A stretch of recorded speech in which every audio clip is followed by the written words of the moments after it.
Hi guys, welcome to How to Maximize. In this video, I will show you how to delete your Facebook account. To start the process, open your Facebook application on your mobile device.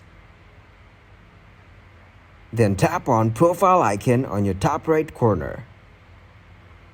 Now scroll down and tap on Settings and Privacy. Here tap on Settings. After that, tap on See More in Account Center. Now tap on Personal Details. Then tap on Account Ownership and Control. Here, tap on Deactivation or Deletion. Now tap on your Facebook username.